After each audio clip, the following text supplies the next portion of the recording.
बिस्मिल्लाहिर्रहमानिर्रहीम। अस्सलाम वालेकुम नाज़रीन, आप यूट्यूब चैनल देख रहे हैं। मैं इमरान खान हूँ। नाज़रीन, तमाम तर कोशिशों के बावजूद पाकिस्तान की सरकार ने, आज़ाद कश्मीर की सरकार ने मिलकर बहुत ज़ोर लगाया कि ये एहतजाज शुरू ना हो पाए। जो पहिया जाम हड़ताल की एक कॉल है जॉइंट अवामी एक्शन कमेटी की, उसके ऊपर लोग ना निकले, लेकिन कामयाबी मिली नहीं।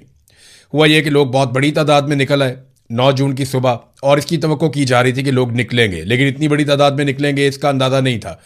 दो जगहों से लॉन्ग मार्च का आगाज़ हुआ जहां पे सुबह लोग निकले, और वहां पे इक्का दुक्का वाक़यात भी हुए, झड़पें हुई, लड़ाई हुई, काफ़ी डंडे भी चले और बहुत सारे लोग ज़ख्मी भी हुए। चंद शहादतों की भी इतला है, लेकिन अभी तक चीज़ें कन्फर्म नहीं हो रही। तो काफ़िला रुका नहीं है, बल्कि लोगों ने कंट्रोल कर लिया शहर के ऊपर, सड़कों के ऊपर, और वो आगे बढ़ना शुरू हो गए। एक तो जनाब मीरपुर से बड़े काफिले निकले हैं और दूसरा डुडियाल से। ये दो जो है वो बिगनिंग वाले पॉइंट्स हैं, बिल्कुल जहां से काम शुरू होता है, डुडियाल और मीरपुर से। ये नक्शा मैं आपके सामने रखता हूं। ये है जी आज़ाद कश्मीर का नक्शा। ये बिल्कुल बारीक नक्शा है। ये नीचे सबसे अगर आप गौर से देखें तो नीचे बिम्बर का इलाका है, उसके ऊपर मीरपुर का एरिया है। तो ये डुडियाल है और साथ मीरपुर है। यहां से काफिले निकलते हैं और वो इकट्ठे होने के बाद अब कोटली की तरफ बढ़ रहे हैं। कोटली जो है वो एक बड़ा हसास मुकाम है।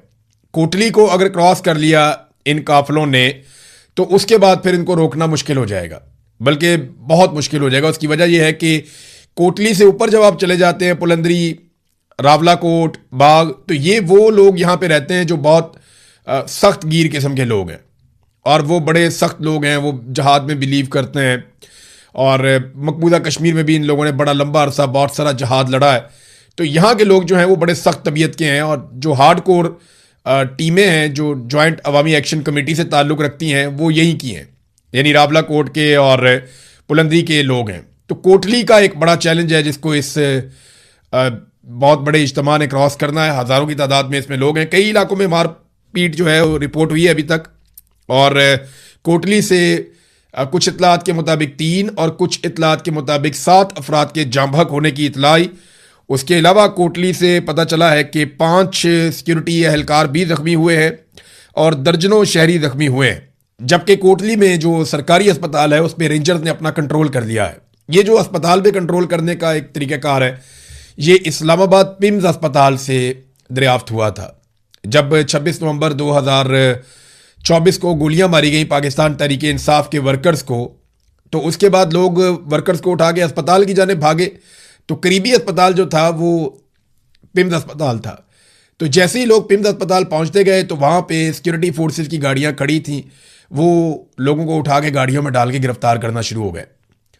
तो ये एक तरीक़ाकार रखा गया था पहले गिरफ्तारियों का। तो आज़ाद कश्मीर में भी इसी तरीक़ाकार पे जो कोटली के अंदर अस्पताल है उस पर रेंजर्स ने कंट्रोल किया हुआ है। वहाँ से जो मकामी इंफॉर्मेशन या रिपोर्ट्स आ रही हैं उनके मुताबिक वीडियोस बहुत मुश्किल से आ रही हैं, लेकिन बहुत सारी वीडियोस अब मेरे पास मौजूद हैं।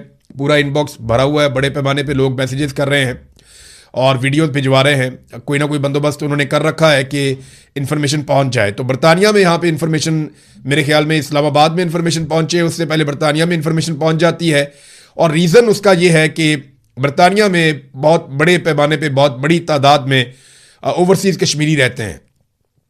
तो ये जुड़े हुए हैं अपने घर वालों के साथ, और जहां जहां पे इनके पास फैसिलिटी है ये वहां से वीडियोस आ रही हैं कि जनाब इस इलाके में अब ये हो रहा है। अमली तौर पे जो आज़ाद कश्मीर है वो वहां लॉकडाउन है, यानी वो बंद है। हुकूमत ने पूरी कोशिश की कि बाजार बंद ना हो, इलाके बंद ना हो, लेकिन हु का आलम है। बहुत सारे इलाकों में, कुछ एरियाज में कुछ दुकानें खुली भी हैं, लेकिन ज़्यादातर कश्मीर जो है वो लॉकडाउन के ज़ेर असर है। और जो जॉइंट अवामी एक्शन कमेटी जिसे कलअदम करार दे दिया गया, उस कमेटी की कोशिशों से उन्होंने कश्मीर को बंद किया हुआ है। जो काफिला चला है उसे क्या चीज़ें मैसर आई वो भी मैं आपको बताया। तो लोगों ने अपने घरों से खाना खिलाया। ये बड़ी हैरत की बात है कि लोग किस तरह से इस जॉइंट अवामी एक्शन कमेटी के साथ जुड़े हुए हैं। ये बहुत हैरान कुन है।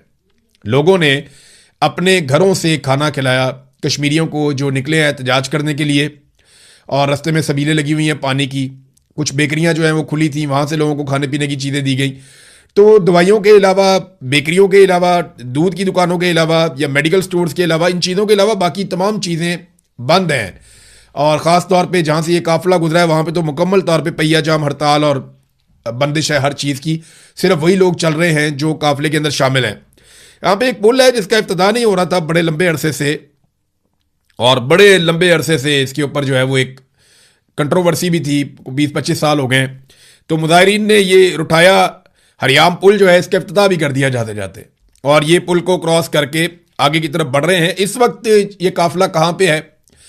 जो बड़ा काफिला है वो इस वक्त मौजूद है कोटली के दरवाजे पे, यानी यहाँ पे एक पावर प्लांट है, उसके करीब से गुजर के ये पहुंच गए हैं, बिल्कुल कोटली में दाखिल होने वाले हैं। अगर ये कोटली में दाखिल होते हैं और कोटली के लोग इनके साथ शामिल हो जाएं, क्योंकि कोटली में सुबह से लड़ाई चल रही है और वहां पे काफ़ी एहतजाज हो रहा है, क्योंकि यहाँ के लोगों ने जो एहतजाज करने के लिए बड़ा काफिला आ रहा है उनका इस्तकबाल करना था, उनके खाने पीने का भी बंदोबस्त करना है, उनको ठहराने का भी बंदोबस्त करना है, और उसके बाद फिर ये आगे बढ़ेंगे कोटली से पुलंदरी की जानिब, और पुलंदरी से फिर ये जाएंगे रावला कोट, और रावला कोट से फिर बाग की तरफ जाएंगे, और बाग से आगे इनकी मंजिल है मुजफ्फराबाद। तो जितनी रुकावटें हैं उनको देखते हुए ये लगता है कि इनको 2-3 दिन शायद ये सफ़र पूरा करने में लग जाए, या हो सकता है इससे पहले इनको डिस्पर्स होना पड़ जाए, या हो सकता है कि इससे ज़्यादा टाइम इन्हें लग जाए, कुछ भी हो सकता है, या किसी जगह पे ये बैठ जाएं। लेकिन अभी फिलहाल ये कोटली के दरवाजे पे है बहुत बड़ा काफिला। पुलंदरी में लड़ाई हुई है, वहाँ पे मकबूल भट्ट चौक है जो बड़ा मशहूर चौक है वहाँ का। मकबूल भट्ट जिसे भारत भी एक दहशतगर्द समझता था और पाकिस्तान की एजेंसियां भी उनके साथ बहुत जुल्म करती रही हैं। मकबूल भट्ट एक बड़ा हीरो है, एक बहुत बड़ा नाम है, उसके ऊपर तो पूरी किताब लिखी जा सकती है, पूरा वीलॉग किया जा सकता है, बहुत सारे वीलॉग्स किए जा सकते हैं। तो मकबूल भट्ट चौक है एक पुलंदरी में, मकबूल भट्ट चौक में लड़ाई चल रही थी, और इस वक्त जो ताज़ा मनाजिर आए शाम के वक्त उनके मुताबिक मकबूल भट्ट चौक में भी मुजाहिरीन का कंट्रोल है, वहां पे सिक्योरिटी फोर्सेस का कंट्रोल नहीं है। तो कुल मिला के सूरत हाल ये है कि काफिला निकला, बड़े पैमाने पर लोग निकलकर पहुंच गए कोटली के करीब। कोटली में और पुलंदरी में लड़ाई चल रही है सिक्योरिटी फोर्सेस की अवाम के साथ, और रावला कोट में भी अवामी जॉइंट एक्शन कमेटी के साथ झड़पें जारी हैं। कई जगहों पे लोग जुलूस निकाल रहे हैं, छोटी छोटी रैलियों की तादाद में, छोटे छोटे, यानी कहीं पे 200, कहीं पे 500, कहीं पे 800, इस तरह लोग निकल रहे हैं, और निकल के वो अपनी एग्जिस्टेंस शो कर रहे हैं, अपने लोगों को गरमा रहे हैं। लेकिन जैसे ही ये मेन काफिला अगर पहुंच जाता है और वो गुजर जाता है कोटली के अंदर से, तो कोटली से बहुत बड़ी तादाद में लोग शामिल हो सकते हैं। फिर उसके बाद पुलंदरी का इलाका है, ये पहले से ही एक मैदान जंग बना रहा, और यहाँ पे लोगों ने कंट्रोल हासिल कर लिया है। कोटली में सुबह से अब तक शहादतें भी रिपोर्ट हुई हैं, बहुत सारे सिक्योरिटी फोर्सेस के लोग जो है वो जख्मी भी हुए हैं। दूसरी तरफ हुकूमत बहुत अजीबोगरीब काम कर रही है। एक तरफ जो फैसल राठौर है वजीर आजम आज़ाद कश्मीर के, एक तरह से वो कठपुतली वजीर आजम है, उनकी कोई हैसियत नहीं है, लेकिन वो इंटरव्यूज के अंदर बार बार एक बात कर रहे हैं कि हम बातचीत करना चाहते हैं, बातचीत करने के लिए तैयार हैं, हम बैठना चाहते हैं, हम चाहते हैं कि बैठ के मसाइल का हल निकले, सीटों का कोई मसला नहीं है, मुहाजिरीन की सीटें इंसानी जानों से ज़्यादा कीमती नहीं है, ये बातें वो कर रहे हैं एक तरफ। लेकिन वो मुज़ाकरात करना किन के साथ चाहते हैं? क्या वो मुज़ाकरात करना चाहते हैं उन लोगों के साथ जिनके नाम उन्होंने 1-1 करोड़ रुपया हर एक के सर के ऊपर इनाम रख दिया? ये 4 लोग हैं, इनके सरों के ऊपर इनाम रख दिया गया। शौकत नवाज मीर, उमर नज़ीर कश्मीरी, ख्वाजा मेहरान अरशद और सरदार अमान खान, ये 4 मेन लोगों में से एक हैं। यानी और भी बहुत सारे लोग हैं, और ये ऐसा नहीं है कि अवामी जॉइंट एक्शन कमेटी इन 4 लोगों की मोहताज है। वहां पे जो भी शामिल होता है वो खुद ही लीडर बन जाता है, और ये लोगों की कमेटी है, ये लोगों की कमेटी है, यानी आम अवाम ने ये कमेटी बनाई हुई है। ये ऐसा नहीं है कि चंद लोगों ने मिलकर अवाम को इकट्ठा करके बेवकूफ बनाया हुआ, ये वो चक्कर ही नहीं है।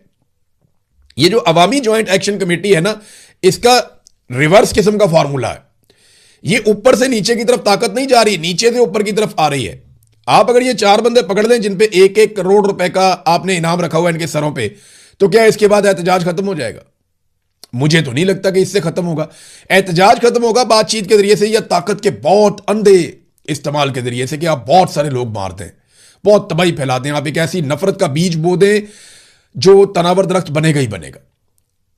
ये जो आज आप फसल बोएंगे ये आपको कल काटनी पड़ेगी। आप जो मर्जी कर ले, आने वाली नस्ल आपको माफ नहीं करेगी, क्योंकि लोगों पे गोली चलाना बहुत आसान है, एक ट्रिगर आपने दबाना, गोली चल गई, लेकिन उसकी कीमत चुकानी पड़ती है नस्लों को, और वो कीमत चुकाना बहुत मुश्किल है। ये कोई भी फोर्सेस जितनी मर्जी ताकतवर हो, कोई रियासत कितनी भी ताकतवर हो, वो इसकी कीमत नहीं चुका सकती। गोली से आप नफरत बो देते हैं और फिर आपको एक नफरत की पूरी फसल काटनी पड़ती है, वो कई गुना ताकत के साथ वापस आता है। बहरहाल ताकत का अंधा इस्तेमाल जारी है। एक तरफ तो जनाब वो कह रहे हैं जी हमने मुज़ाकरात करने इन लोगों के साथ, और दूसरी तरफ इन लोगों के नाम जो हैं वो कलदम तंजीम बना के इनकी गिरफ्तारियों और इनके छापों के लिए बाकायदा जो मुखबरी करेगा उसके लिए 1 करोड़ रुपए का इनाम भी मुकर्रर कर दिया कि इनमें से कोई एक बंदा पकड़वाएं और 1 करोड़ रुपया आप ले लें। यानी आप गद्दारी करें अपने लोगों के साथ, अंदर से कोई बंदा वो बताए जनाब ये यहां बैठा हुआ है, वहां पे आके पकड़ें, उसको 1 करोड़ रुपया दिया जाए। किसी को 1 करोड़ नहीं मिलना। ये आज तक मैंने नहीं देखा कि किसी बंदे को इनाम की रकम मिली हो। वो अमेरिका ने अटैक किया था ना वेनेजुएला के ऊपर, तो उसने बहुत इनाम रखा हुआ था उसके सर पे मादुरो के। तो जिन लोगों ने कहा था कि ये इनाम हमें मिले, अमेरिका ने कोई नहीं दिया इनाम। इधर अमेरिका इनाम नहीं देता तो पाकिस्तान इनाम देगा? सवाल ही पैदा नहीं होता। अगर फैसल राठौर साहब वाकई चाहते हैं कि उन्होंने मुज़ाकरात करने हैं तो वो ये कलदम का ठप्पा हटाएं, ज्वाइंट अवामी एक्शन कमेटी के लोगों के साथ बैठ के बातचीत करें, उनके सर के ऊपर जो इनामात रखे गए हैं ये सिलसिला रोकें। और बड़ी अजीबोगरीब खबरें पाकिस्तान की मीडिया पे चलवाई जा रही। सबसे पहले तो एक बंदा है, और ये बंदा आप देख लें, इसको आप याद रखिएगा कि सबसे पहले जो ज्वाइंट अवामी एक्शन कमेटी को छोड़ने का ऐलान किया वो फैसल गिलानी ने किया है। एस्टेब्लिशमेंट का दबाव होगा और पाकिस्तान के हर टीवी चैनल पे ट्रांसमिशनें चला दी गई, जनाब इस बंदे ने अवामी ज्वाइंट एक्शन कमेटी छोड़ दी। हालांकि इसकी कोई हैसियत नहीं थी ज्वाइंट अवामी एक्शन कमेटी के अंदर। मैंने जो लोगों से पूछा उन्होंने कहा जी हम तो इसको जानते भी नहीं ज्यादा। बहरहाल वो छोड़ते हुए कहता है जी मासूम शहरियों के खून से होली खेली जा रही है, मैं ज्वाइंट अवामी एक्शन कमेटी से खुद को अलग करता हूं और उसको छोड़ने का मैं ऐलान करता हूं। इसी तरह पाकिस्तान तहरीक इंसाफ भी छुड़वाई लोगों से, इसी तरह तहरीक लब्बैक भी छुड़वाई लोगों से। अब खबरें चलाई जा रही हैं कि जनाब इनके ताल्लुकात साबित हो गए हैं भारत के साथ, यानी फितनतुल खवारिज के साथ और भारत के साथ कलदम एक्शन कमेटी का गठजोड़ साबित हो चुका है। इस किस्म की खबरें चलाई जा रही हैं और पुराना स्क्रिप्ट है बहुत। यानी तहरीक लब्बैक वालों के घर से भी इंडियन करेंसी मिल गई थी, यहां पे शौकत नवाज मीर के घर से भी इंडियन करेंसी मिल गई है, आपको पीटीआई वालों के घर से भी मिल जाती है, आपको तालिबान के घर से भी इंडियन करेंसी मिल जाती है। ये इंडियन करेंसी बड़ी चालाक है। एमक्यूएम के ऊपर एक्शन हो तो वहां से इंडियन करेंसी मिल जाती है, तहरीक लब्बैक के ऊपर एक्शन हो तो वहां से इंडियन करेंसी मिल जाती है। जिस पॉलिटिकल पार्टी के ऊपर जब भी कभी पाकिस्तान की मिलिट्री एस्टेब्लिशमेंट हाथ डालती है तो एजेंसियों को उनके लोगों के घरों से इंडियन करेंसी मिल जाती है। ये बड़ी चालाक करेंसी है, ये फौरी तौर पे वहां पहुंच जाती है जहां पे पाकिस्तान की मिलिट्री एस्टेब्लिशमेंट का किसी के साथ भी झगड़ा होता है। इंडियन सिम कार्ड भी मिल जाते हैं वहां से, वहां पोस्टर बैनर भी मिल जाते हैं। यानी उन्होंने सजा के रखे हुए होते हैं Indian banner, Indian poster, Indian फौजियों के खत, इंडियन राह का जो है वो सारा डॉक्यूमेंटेशन, हर चीज के आपका ओहदा क्या, आपका काम क्या, आपको पैसे कितने मिले, उनके पैसे, सारा कुछ सजा के रखा हुआ होता है अपने घर के अंदर उस बंदे ने जो मिलिट्री एस्टेब्लिशमेंट के खिलाफ हो जाता है। और बाद में जाके छापा मारा जाता है और इंकशाफ होता है कि ओए ये तो राह का एजेंट निकल आया। तो जनाब राह के 5 एजेंट भी आईएसआई ने पकड़े। खबर ये भी दी गई, ये जरा खबर देखें आप, एक्सप्रेस न्यूज पे छपी है। छपी क्या है, छपवा देते हैं।